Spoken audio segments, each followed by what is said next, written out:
الحمد لله رب العالمين والعاقبة للمتقين والصلاة والسلام على أشرف الأنبياء والمرسلين وعلى آله وصحبه وذريته أجمعين. أشهد أن لا إله إلا الله وحده لا شريك له وأشهد أن محمدًا عبده ورسوله.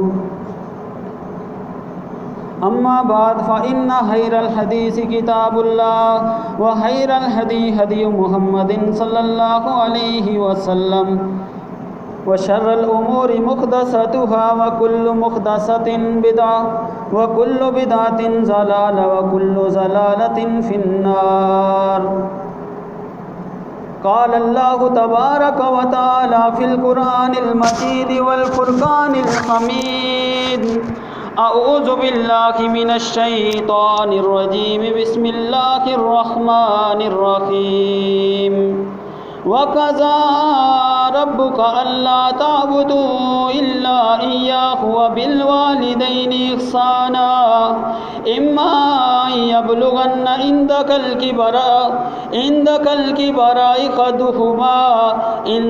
الْكِبَرَ أَحَدُهُمَا أَوْ كِلَاهُمَا فَلَا تَقُل لَّهُمَا أُفٍّ وَلَا تَنْهَرْهُمَا وَقُل لَّهُمَا قَوْلًا كريما. وقال رسول الله صلى الله عليه وسلم: رضا الله في رضا الوالدين وسخط الله في سخط الوالدين. صدق الله العظيم وصدق الله رسوله النبي الكريم. ہر قسم کی حمد و ثنا تعریفات اللہ رب العزت کے لیے کہ جس نے مجھے اور آپ سب کو مسلمان بنایا، نبی علیہ السلام کا آخری امتی بنایا، اور کروڑوں درود و سلام اس نبی آخر الزماں پر کہ جسے آخری نبی بنا کر میری اور آپ کی رشد و ہدایت کے لیے مبعوث فرمایا گیا،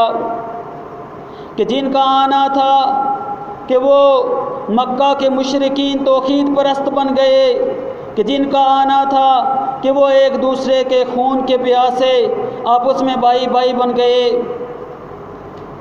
نبی صلی اللہ علیہ وسلم کی شان میں نہایت عمدہ پیرائے میں کچھ شاعر نے یوں فرمایا: نبی آئے تو سر آفرینش پا گئی دنیا، اندھیروں سے نکل کر روشنی میں آ گئی دنیا، ستے چہروں سے زنگ اترا بجھے چہروں پہ نور آیا، ستے چہروں سے زنگ اترا بجھے چہروں پہ نور آیا، نبی آئے تو لوگوں کو جینے کا شعور آیا. حضرات، آج میرا موضوع انشاءاللہ والدین کے ساتھ حسن سلوک کے بارے میں، والدین کی عظمت کے بارے میں ہوگا. حضرات، جیسا کہ میں نے قرآن کریم سے یہ آیت مبارکہ تلاوت فرمائی: وَقَضَى رَبُّكَ أَلَّا تَعْبُدُوا إِلَّا إِيَّاهُ وَبِالْوَالِدَيْنِ إِحْسَانًا، کہ تمہارے رب نے یہ فیصلہ کر دیا ہے کہ صرف اسی کی ہی عبادت کی جائے، اس کے علاوہ کسی اور کی عبادت نہ کی جائے،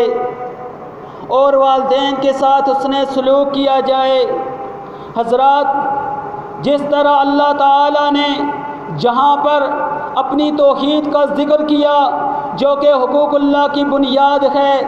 جو کہ اللہ کے حقوق میں سے سب سے پہلا حق ہے، ساتھ ہی اللہ تعالیٰ نے والدین کے ساتھ حسن سلوک کرنے کا ذکر کر کے یہ بتا دیا کہ جو بندوں کے حقوق ہیں، حقوق العباد ہیں، ان میں سے سب سے جو پہلا حق ہے تمہارے والدین کا ہے. اسی سے اس چیز کا اندازہ لگایا جا سکتا ہے کہ والدین کے ساتھ حسن سلوک کرنا، ان کی خدمت کرنا کتنا ضروری ہے. حضرات، جیسا کہ اللہ تعالیٰ نے والدین کے ساتھ حسن سلوک کا حکم دیا تو اس کی تائید نبی صلی اللہ علیہ وسلم کی اس حدیث سے بھی سب سے زیادہ ہوتی ہے کہ جیسا کہ مسلم میں حدیث ہے، رسول اللہ صلی اللہ علیہ وسلم کے پاس ایک شخص آتا ہے آ کر عرض کرتا ہے اے اللہ کے رسول صلی اللہ علیہ وسلم،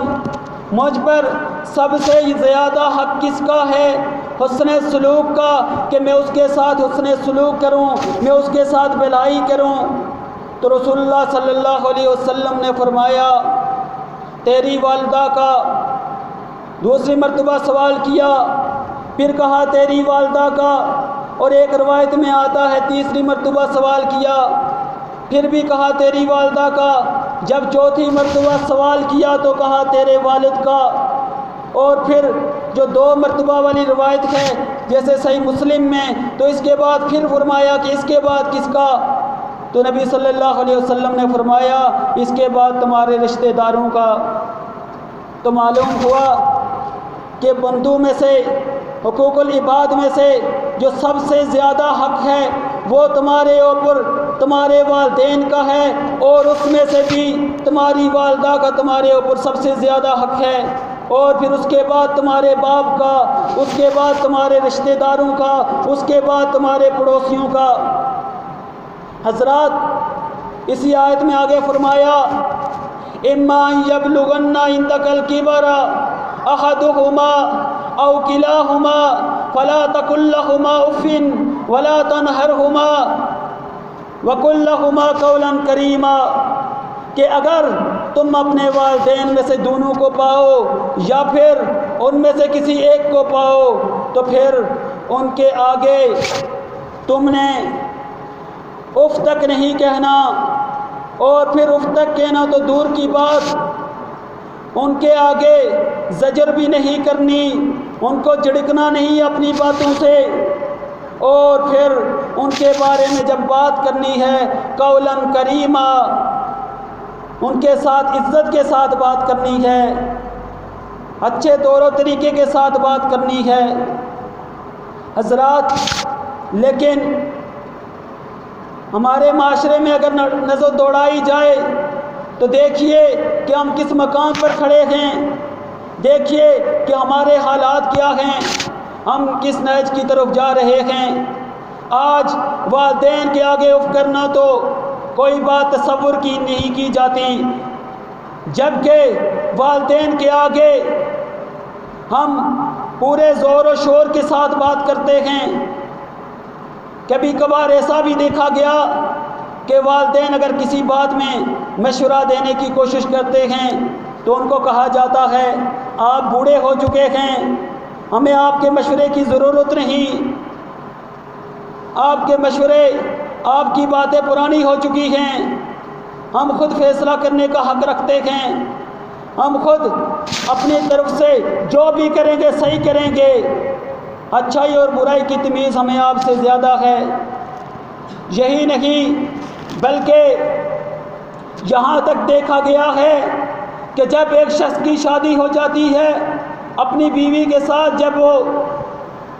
رہنے لگتا ہے ایک جوائنٹ فیملی کے اندر، تو کتنے ہی واقعات ہیں کہ بیوی کے ساتھ مل کر والدین کے ساتھ وہ لڑا، پھر نوبت یہاں تک آئی کہ اس نے اپنے والدین کو نکال کر اولڈ ہوم میں بھیج دیا۔ حضرات راول پنڈی کا یہ ایک واقعہ ہے کہ ایک شخص نے شادی کی، بڑا ہی مال و دولت والا تھا، بڑے ہی آسائش و آرائش کے ساتھ زندگی گزار رہا تھا، لیکن اس نے اپنی بیوی کی شکایت پر کہ تمہاری ماں مجھ سے بار بار کبھی بستر کا سوال کرتی ہے، کبھی واش روم میں لے جانے کا سوال کرتی ہے، کبھی چائے پانی کا سوال کرتی ہے، تو جب اس کی بیوی نے اس سے یہ کہا تو وہ بڑک اٹھا اور اپنی والدہ کو دھکا دیا، اتنے زور سے اسے دھکا دیا کہ دروازے سے باہر جا کر گری، بوڑھی ہڈیاں تھیں ٹوٹ گئی، پھر والدہ کو وہاں سے اٹھایا، رکشے پہ بٹھایا اور آ کر اولڈ ہوم میں چھوڑ کر چلا گیا۔ جس اللہ نے، جس قرآن نے، جس اسلام نے ہمیں یہ حکم دیا کہ اپنے والدین کے سامنے اف تک نہیں کرنا، انہیں جھڑکنا نہیں ہے، تو ان کے ساتھ اس اسلام کے ماننے والے، اس قرآن کے ماننے والے ایسا سلوک بھی کر رہے ہیں۔ حضرات اللہ تعالیٰ نے والدین کی خدمت کو جنت سے تعبیر کیا ہے۔ نبی صلی اللہ علیہ وسلم نے فرمایا رضا اللہ فی رضا الوالدین، اللہ کی رضا والدین کی رضا سے ہے، اور اللہ کی ناراضگی والدین کی ناراضگی سے یعنی جس شخص سے اس سے والدین ناراض ہوں گے تو اس کا اللہ بھی اس سے ناراض ہو جائے گا، اور جس شخص سے اس کے والدین اگر راضی ہو گئے وہ اس دنیا سے اس حالت میں جائے گا تو اس کے والدین جب اس سے راضی ہوں گے تو پھر اس کا اللہ بھی اس سے راضی ہو جائے گا۔ حضرات، اسی طرح صحیح ابن ماجہ میں حدیث ہے، رسول اللہ صلی اللہ علیہ وسلم نے فرمایا کہ 3 لوگوں کی دعا کبھی رد نہیں کی جاتی۔ ایک وہ شخص جو کہ مظلوم ہے، جس کے اوپر ظلم کیا گیا، دوسرا وہ شخص کہ جو مسافر ہے، تیسرا وہ شخص کہ جو اس کے والدین اس کے لیے دعا کریں۔ جب والدین اس کے لیے دعا کریں گے تو اللہ کے ہاں وہ مقبول ہوگی۔ اسی طرح اللہ کے رسول صلی اللہ علیہ وسلم نے فرمایا کہ جب والد کسی کے لیے بد دعا کرتا ہے تو وہ بد دعا اس کے حق میں قبول کی جاتی ہے۔ اسی طرح رسول اللہ صلی اللہ علیہ وسلم نے اسی لیے فرمایا لا تدعوا علی انفسکم ولا لاولادکم ولا لاموالکم۔ رسول اللہ صلی اللہ علیہ وسلم نے فرمایا کہ کوئی بھی شخص اپنے لیے بد دعا نہ کرے، کبھی بھی اپنے لیے بد دعا نہ کرے، اور پھر اپنی اولاد کے لیے بد دعا نہ کرے، اپنے مال کے لیے بد دعا نہ کرے، کیونکہ کیا پتہ کہ وہ گھڑی قبولیت کی گھڑی ہو اور وہ ادھر سے ہاتھ اٹھائے اپنے لیے یا اپنی اولاد کے لیے یا اپنے اموال کے لیے بد دعا کرے، اور اللہ کی بارگاہ میں وہ پھر شرف قبولیت عطا فرما جائے اللہ اس کو، اور پھر یہ شخص تباہ ہو جائے، اس کی اولاد بھی تباہ ہو جائے، اس کا اموال بھی تباہ ہو جائے۔ حضرات، والدین کی خدمت کس قدر ضروری ہے، صحیح مسلم میں ہی حدیث ہے، رسول اللہ صلی اللہ علیہ وسلم نے فرمایا کہ اس شخص کی ناک آلود ہو 3 مرتبہ یہ الفاظ فرمائے۔ جب آپ نے یہ فرمایا تو صحابہ موجود تھے، صحابہ نے عرض کیا اے اللہ کے رسول صلی اللہ علیہ وسلم، کس شخص کی ناک آلود ہو، ہمیں بھی بتائیے۔ رسول اللہ صلی اللہ علیہ وسلم نے فرمایا جو شخص والدین میں سے دونوں کو پائے یا پھر کسی ایک کو پائے اور ان کی خدمت کر کے جنت حاصل نہ کر سکے، ایسے شخص کی ناک آلود ہو۔ دیکھیے کتنی بڑی وعید کہ رسول اللہ صلی اللہ علیہ وسلم نے اس شخص کو کہ جو والدین کی خدمت کر کے جنت کا حصول نہیں کر سکتا، ایسے شخص کے بارے میں کتنی تنبیہ فرمائی اور کتنے سخت الفاظ استعمال کیے۔ حضرات، صحیح بخاری میں ایک بڑا ہی مشہور قصہ ہے، بنی اسرائیل کی قوم میں سے ایک شخص تھا جس کا نام جریج تھا، جس نے کہ اپنے لیے اللہ تعالیٰ کی عبادت کے لیے ایک معبد خانہ تعمیر کروا رکھا تھا، جس میں وہ دن رات اللہ تعالیٰ کی عبادت کرتا، ذکر الہی میں مشغول ہوتا، بڑا ہی نیک و پارسا تھا، ولی اللہ تھا اپنے وقت کا، لیکن ایک مرتبہ وہ نماز میں مشغول تھا، نفلی عبادت تھی، نفلی نماز پڑھ رہا تھا، اس کی والدہ آتی ہے، آ کے کہتی ہے جریج سوچتا ہے میں ماں کی جو آواز ہے اس پر لبیک کہوں یا پھر نماز میں مگن رہوں۔ اسی سوچ میں ماں نے پھر آواز دی، اس کے بعد اس کی ماں کا دل دکھ گیا، اس نے اسے بد دعا دے دی، جریج اللہ تعالیٰ تمہیں اس دنیا سے اس وقت تک نہ اٹھائے جب تک تو کسی فحشہ اور بدکار عورت کا چہرہ نہ دیکھ لے۔ یہ قبولیت کی گھڑی تھی،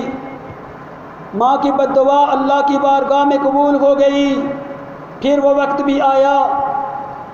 کہ جریج اسی معبود خانے میں مشغول عبادت تھا، ایک فاحشہ عورت اس کے پاس آتی ہے، آ کے برائی کا ارادہ ظاہر کرتی ہے۔ حضرت جریج اسے وہاں سے نکال دیتے ہیں، لیکن وہ عورت کہیں دوسری جگہ جا کر برائی کر لیتی ہے، اور جب اس کا بچہ ہو جاتا ہے تو جریج کے اوپر الزام لگا دیتی ہے یہ جریج کا بچہ ہے۔ لوگ آتے ہیں، آ کے جریج کے معبود خانے کو توڑ دیتے ہیں، اسے وہاں سے نکال دیتے ہیں، کہتے ہیں تو بڑا اللہ کا ولی بنا پھرتا ہے، تو بڑا پرہیزگار بنا پھرتا ہے، تیرے یہ کرتوت ہیں۔ جریج کے انکار کرنے پر بھی وہ مانتے نہیں ہیں، چنانچہ اس کے معبود خانے کو توڑ دیتے ہیں، اسے باہر نکال دیتے ہیں۔ جریج ان سے مہلت مانگتا ہے، مجھے 2 رکعت نماز پڑھنے کی اجازت دیجیے۔ 2 رکعت نماز پڑھ کر اللہ کی بارگاہ میں دعا کرتا ہے، پھر آتا ہے، مجھے اس بچے کے پاس لے جائیے۔ بچہ اپنی ماں کی گود میں ہے۔ جریج اس سے سوال کرتا ہے، بولنے کے قابل نہیں، لیکن اللہ تعالیٰ نے قوت گویائی عطا فرمائی۔ بچے سے جریج نے سوال کیا، بتاؤ تو صحیح تمہارا باپ کون ہے؟ اس پر بچہ بولنا شروع ہو گیا۔ بچے نے کہا، فلاں چرواہا میرا باپ ہے جو کہ بکریاں چرایا کرتا ہے، لیکن ماں کی بد دعا تو اللہ کی بارگاہ میں قبول ہوئی نہ۔